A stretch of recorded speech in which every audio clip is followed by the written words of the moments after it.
The motorcycle we are reviewing today is coming into a segment that's already super crowded. It's got the likes of the Yamaha FZ, you've got the Apache RTR 160 you've got the Pulsar NS160, you've got the Suzuki Gixxer, and you've got the Honda X-Plate. So pretty crowded.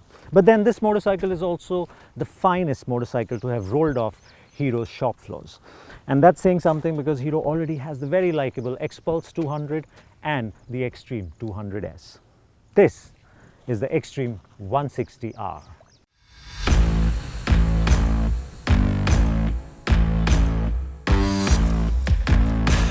The Xtreme 160R is a handsome looking motorcycle. It is compact, it finishes between the wheel axles, and it has the traditional street bike chest heavy stance. But not everything about the 160R is traditional.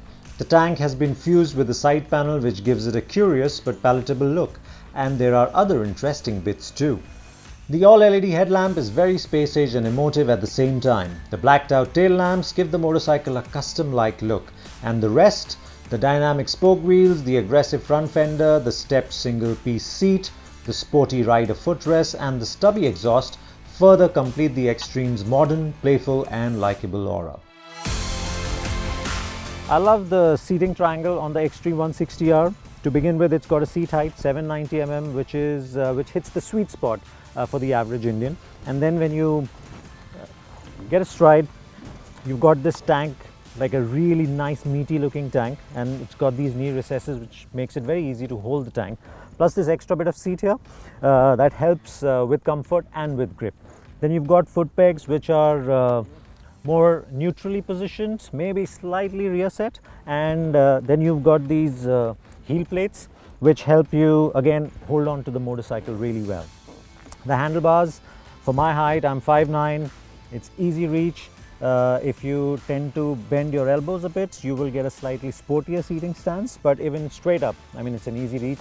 The handlebars are wide and the seat is cushy. The seating ergos overall are both comfy and involving, which is ideal for a street fighter. What's surprising is that the seating triangle also works for taller riders. Pratik here is over 6 feet, but he isn't cramped or uncomfortable astride the 160R either. Now the first thing that strikes you about the Xtreme 160R the moment you put it on the stand or you take it off the stand is the lack of weight. Now it weighs less than 140 kgs, a little, and if you add this tremendous amount of steering lock that's available, it's not only easy to move the motorcycle if you want to at places, it's also very easy to park, and you can move it around even with one hand if you like. It's honestly that well balanced and light. And if you would want to spin it around at the spot, the tail is really light, so you can either move it that way, or because the way it's balanced, you could just take it on the side stand and spin it around.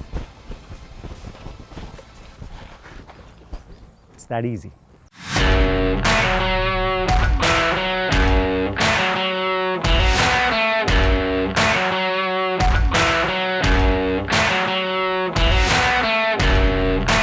The lack of weight can also be felt when commuting. Even at speeds as low as 10 km per hour, the bike tracks absolutely straight.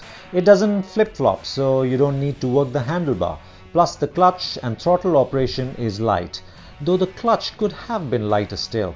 Moreover, the brakes have enough and more power to handle slow speed changes, and the engine has enough grunt or torque to pull along with purpose from as low as 2000 RPM. Having an auto glide feature which prevents the bike from stalling even without the use of throttle makes tackling bumper to bumper traffic that much easier, especially if you are new to the riding game. It keeps the motorcycle chugging along at 8 km per hour without bother. So if there's one thing that we'd like better on the Xtreme 160R, it would be the low speed ride. At high speeds, whether it's undulations, bumps, straight line tracking, it remains stable, it's poised. But it's at slow speeds, the front is still wonderful, but the rear, it tends to kick around. Now if you see, it's got the factory setting is set at 4 preload. So if you tend to ride single more often, my suggestion would be to just drop the preload, and that would stop the kicking a bit.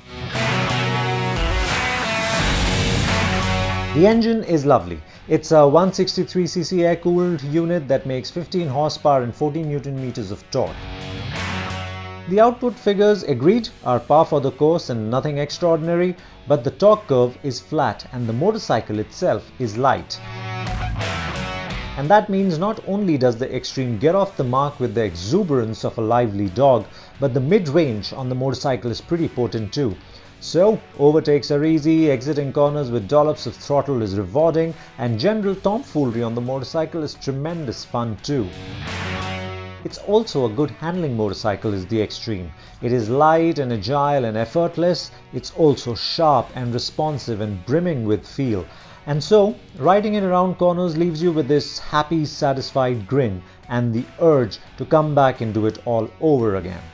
The suspension helps, as does the chassis and the tires, which are all set up to return good dynamics, but without any low-speed harshness or discomfort. Brakes, however, could do with more power and bite. These work fine at slow speeds, but at higher speeds, they do seem inadequate at times. As far as cruising goes, the Xtreme is happiest between 85 to 90 km per hour. At these speeds, there are barely any vibrations, there's enough torque in reserve to pull clean overtakes, and the brakes don't feel inadequate either. The 160R can do over 100 km per hour all day long as well. And even though it isn't at its smoothest best at these speeds, it's still stable, manageable and quite agreeable.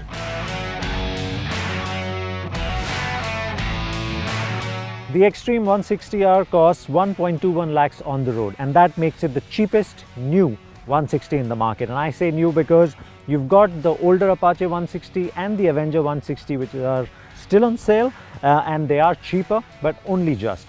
But then if you add these fancy tires to the equation, you add this all LED headlamp, digital instrumentation, and motorcycle's lightweight, not to mention its new weight styling, and suddenly the Xtreme seems a lot better value. And not just those two, but even if you look at the newer 150 and 160cc motorcycles, the Xtreme's price, performance, feature equation still makes it fantastic value. For all its style and aero modernity, the Xtreme's instrumentation is a little basic. Yes, it's an all-digital cluster and it shows speed, engine RPM, time and fuel level apart from 2 trip readings, but the game has moved on. And when you're entering a segment that's flush with capable and successful competition, you need to deliver more than what's on offer. Instrument-wise, which is also the new playground among two-wheelers these days, the 160R does fall short. Now, one of the things that we weren't completely impressed with about the 160R is the pillion seating. Now, in this age of social distancing, I can't put a rider up front, so I'll just sit alone and show you.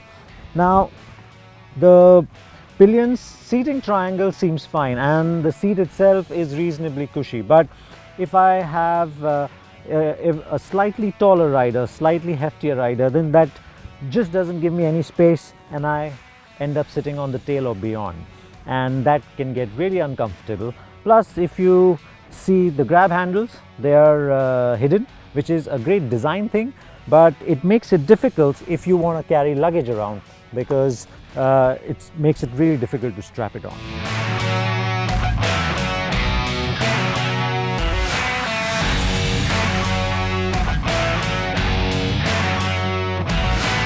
The Xtreme 160R is the best that Hero has produced, and we say that because it absolutely nails the fitness of purpose bit. Now, this motorcycle has been designed and developed for the young and upcoming motorcyclist, a segment where buyers want something that's great to look at, is got lots of features, it's light, it's easy and fun to ride, and the Xtreme manages all of that. Yes, it could do with a few feel-good features, it could also do with a few segment firsts, but even now in its current form, the 160R feels so right that I'd have no qualms recommending it. And that to me is a sign of a great motorcycle.